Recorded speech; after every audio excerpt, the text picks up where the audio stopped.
Bom dia! Meu nome é Wesley Loveso e hoje começaremos uma série onde começaremos a estudar o início da criação, segundo o que nos traz os textos bíblicos, nada com filtros religiosos, certo? Aqui a proposta aqui é trazer um entendimento segundo os estudiosos, segundo os sábios, segundo os que escreveram os textos. Os primeiros livros da criação se tratam dos 5 primeiros livros da Bíblia, que é o Pentateuco, que são os primeiros livros de Moisés, 5 primeiros livros de Moisés. Vamos começar pelo livro de Gênesis, capítulo 1, verso 1 hoje, só o verso 1, que é bastante extenso. A gente vai estudar passo a passo, linha por linha. Aqui a proposta não é te catetizar ou te evangelizar ou pregar para você, ou que você acredite, mas aqui a proposta é que a gente pensemos juntos e que te traga um nível de raciocínio e que te traga um nível de consciência maior e que você consiga escolher seu próprio caminho, ok? Aqui a proposta é essa. Vamos lá? Bereshit, capítulo 1, versículo 1, ou livro de Gênesis. A gente vamos estudar em hebraico e vamos estudar em português. O hebraico para a gente poder entender bem, que já que a gente quer entender da língua desse livro que foi escrito em hebraico há mais de 3.000 anos atrás, pelas mãos de Moshe Rabbeinu, pelas mãos de Moisés, acho que é interessante a gente falar primeiro quem foi Moisés. Antes de a gente começar a falar do livro, vamos lá, pincelada primeiro quem foi Moisés. Moshe Rabbeinu, Moshe era o nome dele. Vindo das águas, salvado pelas águas. Mãe dele, hebreia, pai hebreu, um dos líderes dos hebreus, na verdade, que estavam como escravos na terra do Egito.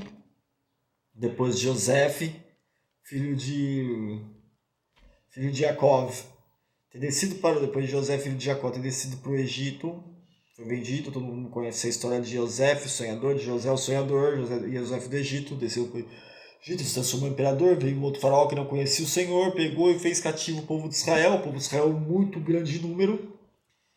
Ele manda um decreto para matar, porque os sábios do faraó disseram: ó, faraó, vai nascer o rei dos judeus, um menino aí que vai libertar o povo judeu o judeu, na época o povo não era judeu, mas o povo hebreu da casa da servidão do Egito.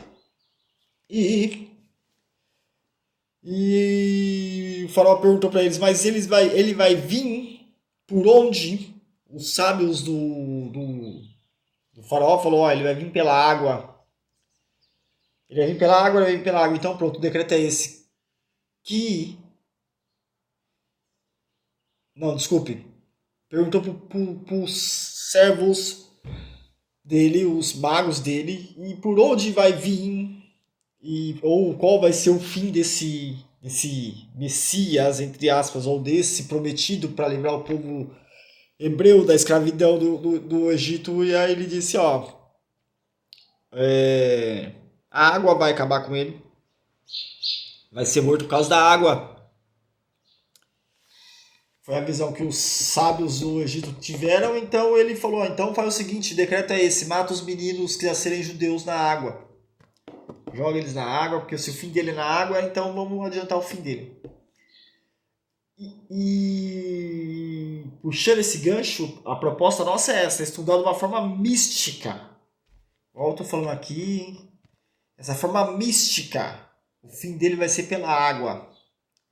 Todos nós sabemos a trajetória. Se você não sabe, você vai conhecer comigo a trajetória de Moisés, que a mãe dele põe ele no cestinho da água, foi descendo, a filha de Faraó encontrou, trouxe ele para dentro do templo do palácio de Faraó, estudou com os filhos de Faraó, foi educado na lei dos faraós. E você sabe que naquela lei antiga, agora isso é uma visão panorâmica da situação.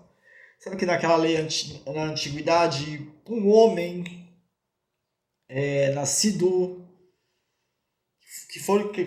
o homem que era da linhagem faraônica de Faraó, eram tratados como deuses. Os conhecimentos que esses homens tinham eram gigantescos. Esse conhecimento que esses homens tinham eram gigantescos. A construção das pirâmides mesmo é uma prova. Até hoje ninguém sabe como é que foi escrito, mas não sabem como é que foi construído. Nós sabemos, na verdade, como foi construído, porque a própria Bíblia conta como foi construído dessa forma mística. Mas se você for ler a sua Bíblia em português, de verdade, você não vai encontrar.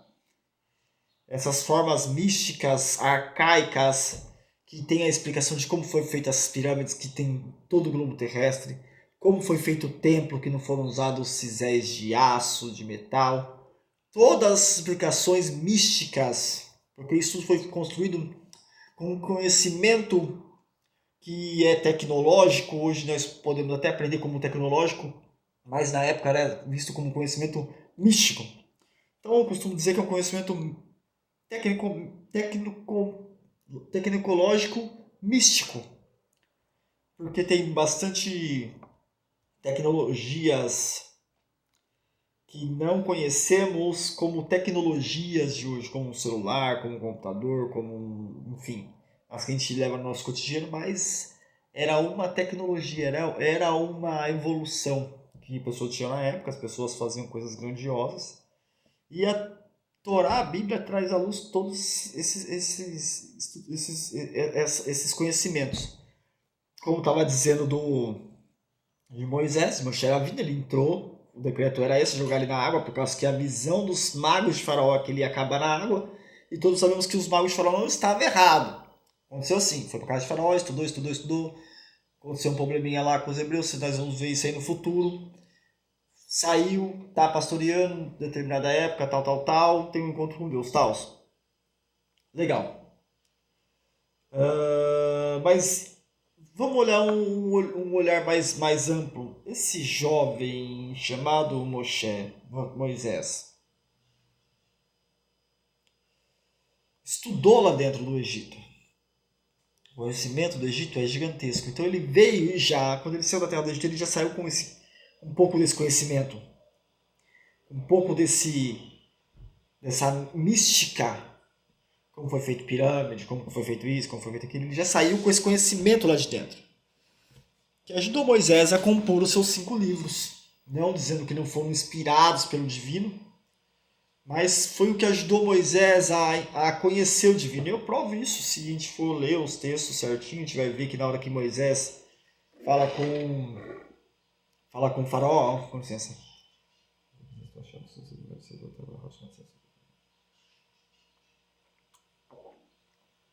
Quando Moisés ele vai falar com o faraó e fala que o Deus que mandou ele foi o grande eu sou, o faraó já sabia quem era esse grande eu sou. Uma coisa que tem que ficar muito, muito claro aqui é o seguinte: Deus existe. Deus existe, mas não no nível a qual as demais religiões gostam de expressar, que Deus está lá. Ah, ele está lá, fala com o seu Deus que está lá, escondido, está escondido. Se Deus está escondido, fala com ele, ele está escondido. Na verdade, esse Deus está mais perto do que você imagina. E com esses textos que você vai estudar, da forma que a gente vai estudar, da forma mística que a gente vai estudar, com certeza você vai ter esse entendimento e vai expandir a sua visão de Deus. Entender Deus 100% ninguém entende, graças a Baruch Hashem, graças a ele por isso. Mas vamos que vamos. Então, como estava dizendo, a gente vai estudar o primeiro livro de Moshe Rabbeinu. Moisés, o homem que estudou dentro da terra do Egito, que saiu dali, teve um encontro com o verdadeiro Deus, o grande eu sou. E daí então Deus chama ele e escreve esses 5 primeiros livros. Primeiro livro, o livro da criação, Bereshit. Ok? Vamos aprender um pouco mais sobre Bereshit. A gente vai aprender só o primeiro versículo, tá? Vamos lá. Primeiro dia da criação, primeiro versículo, primeiro instante, primeira interação de Deus com a realidade como nós conhecemos, né? A Torá não começa com leis, mas ela começa com cosmologia espiritual. Os sábios perguntam: por que iniciar com a criação? Os sábios perguntavam: por que iniciar com a criação e não se iniciar os livros místicos, bíblicos, judaicos ou que falam de Deus, divinos, com o primeiro mandamento. Explica Urashi. Um dos grandes sábios. Vamos estudar os conhecimentos segundo os grandes sábios que houveram. Então, todo o conhecimento que eu vou expressar para vocês aqui tem base, tem embasamento, não é achismo, não é coisa que um disse lá. Ah, o fulano velho aqui não tem nem estudo, gente. E outra coisa, busquem pessoas que têm estudo, gente. Não acreditem em pessoas que são leigas, que não sabem mal ler o próprio nome. Isso é sempre problema. Então vamos lá. Explica Urashi.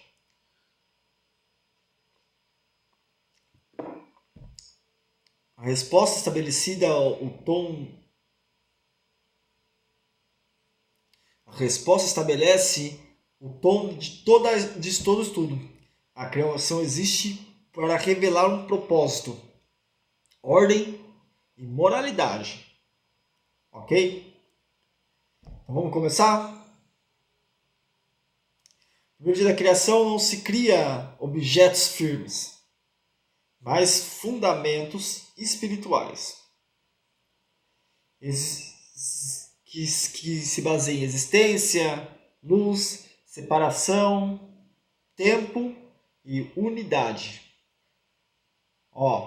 Existência, luz, separação, tempo e unidade. Num único versículo. E qual seria esse versículo? Eu vou ler em hebraico, minha Bíblia é traduzida em hebraico, depois eu traduzo para vocês. Minha Bíblia é em hebraico, depois eu traduzo para vocês. No original arcaico, assim: Bereshit bara Elohim et hashamayim ve'et haaretz.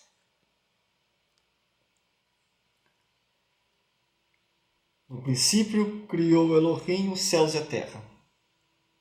Ponto. Nas traduções em português você vai ver falar: no princípio criou Deus os céus e a terra. Mas em toda a criação, nos primeiros dias, vai se usar os textos originais vão se usar um nome divino que não é um nome próprio, mas uma forma que se apresenta, né? Uma forma que ele se manifesta como Elohim. Elohim é juízo, é justiça, estabilidade. Deus começa então a criar o mundo com justiça. Justiça. Ok? Deus começa a criar o mundo com justiça. Bereshit bara Elohim et hashamayim ve'et haaretz. É o princípio que o Deus dos céus e a terra. Criou Elohim, os céus e a terra. Talmud, Tratado de Higigá, 12a, céus e terra foram criados juntos como duas extremidades de uma mesma realidade. O versículo não descreve tempo cronológico, mas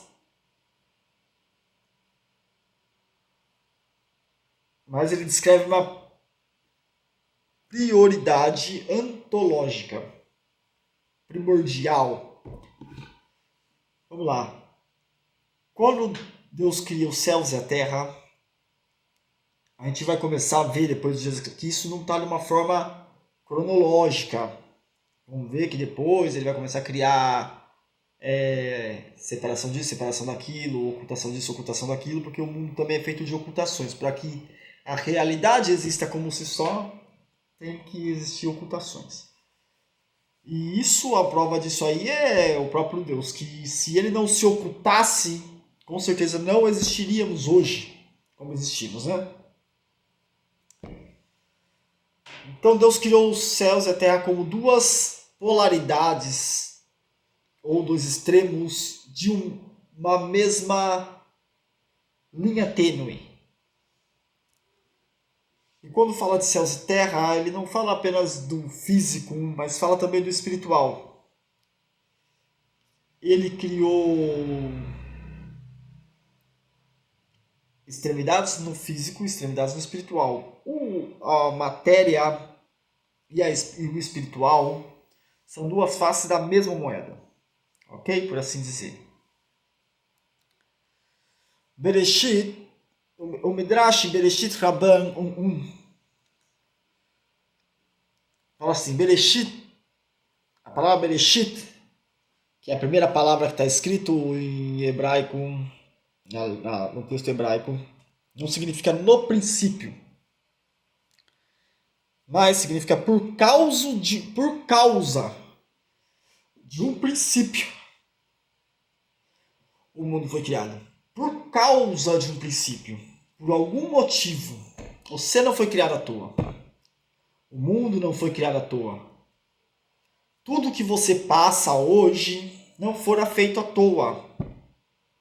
Tudo que acontece hoje, tudo que se manifesta hoje na sua vida não foi à toa. Tudo que você passa, tudo que você sente, tudo que você vivencia, tudo que você vê, tudo que você sente de cheiro, que você sente de gosto, que você gosta, que você não gosta. Tudo isso nada é à toa. Bereshit, por uma consequência, por um motivo, por uma razão, Deus criou o mundo. Por uma razão Deus criou o mundo. E existem dois princípios de razão. Que é o Orist, de Bereshit. Por causa de uma situação, por causa de um princípio, Deus criou o céu e a terra. Por algum motivo, por causa de um princípio, Deus criou o céu e a terra. Por causa de algum motivo, Deus criou o céu e a terra. Conta-nos, sábios, que a Torá, ou a Bíblia, foram escrita há 2000 anos antes de Deus criar a realidade, a matéria. Mas de onde você tira isso? Bom, tem alguns livros que trazem esse conhecimento, 2000 anos antes.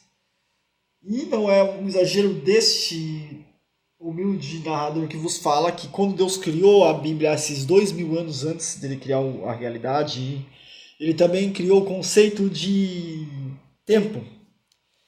Então, não é um exagero meu de dizer que a própria Bíblia, a própria Kabbalah, a própria Torá, o próprio recebimento do divino é o próprio tempo. Ele é o próprio tecido do tempo. Porque se você pegar a sua Bíblia hoje, você abrir uma palavra, você vai ler, você vai ver que aquilo ali fala com você hoje. Vai passar 10 anos, você vai olhar de novo e você vai ver o mesmo texto, vai te trazer outra compreensão, outro nível de compreensão. Tanto é que é o maior best-seller já vendido, esse livro. Uma das provas é esse, que ela é atemporal. Quando Deus cria a Bíblia quem entende um pouco de construção vai entender do que eu estou falando, que antes de qualquer projeto ser construído, antes de se colocar qualquer tijolo no chão, antes de levantar qualquer parede, é feito um projeto. É feito uma planta, é feito um plano para se chegar naquele objetivo. Nada é feito assim, vou começar a levantar aqui e vai ficar bom. Não existe. Da mesma forma, assim é a Bíblia. Foi a realidade. Primeiro a Bíblia foi escrita, primeiro a Torá foi escrita, primeiro foi escrita as leis. Primeiro foi feita a ordem. Primeiro foi feito qual é os passos que o homem tem que seguir para ele ser bem sucedido. Primeiro é feito isso. Depois, Deus põe a mão na massa para construir. Tudo na nossa vida é assim. Primeiro a gente pensa no papel. Primeiro a gente põe no projeto. Tudo. 100% de tudo. Primeiro é pôr tudo no projeto. E daí para frente,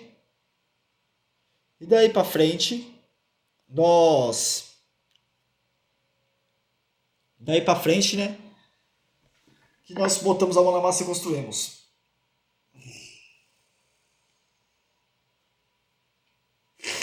Ok? E como Bereshit, por causa de por um motivo, por uma causa, Deus criou a realidade como ela é.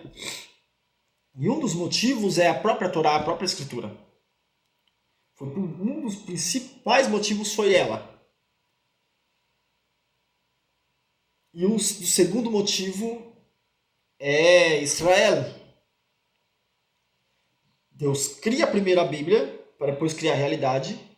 E Deus se prova vivo na realidade através de Israel. Ah, mas você falou que não ia falar pra gente em cima de nenhum filtro religioso. Isso não é um filtro religioso. Em cima de nenhuma linha de raciocínio, é um pensamento livre, sem filtros. Ok, mas é isso mesmo, mas não vamos ser negligentes e dizer que a terra de Israel é um dos principais motivos da criação do mundo.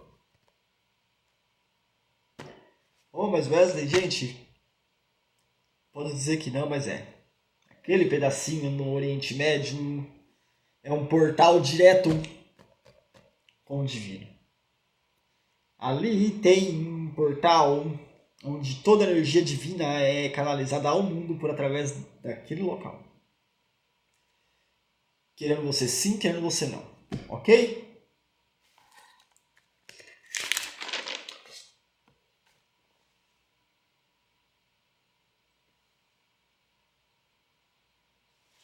Ou seja,